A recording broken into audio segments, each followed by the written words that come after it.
ఏఐసిసిని విమర్శించే స్థాయి ఉందా కేటీఆర్ నీకు? ఏఐసిసిని కరప్షన్ కమిటీ అంటున్నావా? అయితే బీఆర్ఎస్ అంటే ఏంటి? బందిపోట్ల రాష్ట్ర సమిత.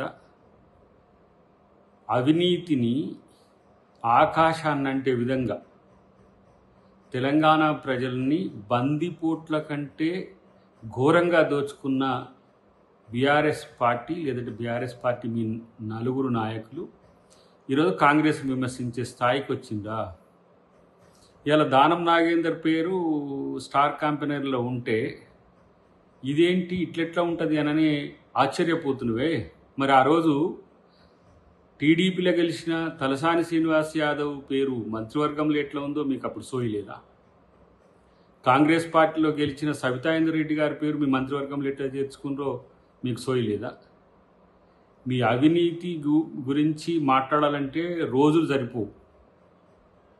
కానీ ఈరోజు మీ అవినీతి చేసిన దాని రోజుల్లోనేమో మీరు నీతివంతులైనట్టు ప్రచారం చేసుకొని ఈరోజు కాంగ్రెస్ అవినీతి మీకు కనబడుతున్న పరిస్థితి.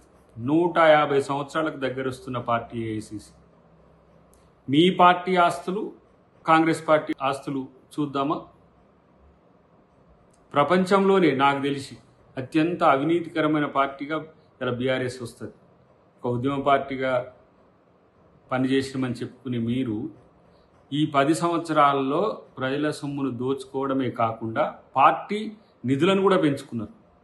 లక్షల కోట్ల రూపాయల తెలంగాణ సంపదను దోచుకోవడం ఒక ఎత్తు అయితే, పార్టీకి కూడా నిధులను సమకూర్చి దేశంలోనే ఏ ప్రాంతీయ పార్టీకి లేనంత ఇంత తక్కువ కాలంలో నిధులను సమకూర్చుకున్న పార్టీ మీది. ఎక్కడి నుంచి వచ్చినాయి అవన్నీ కూడా?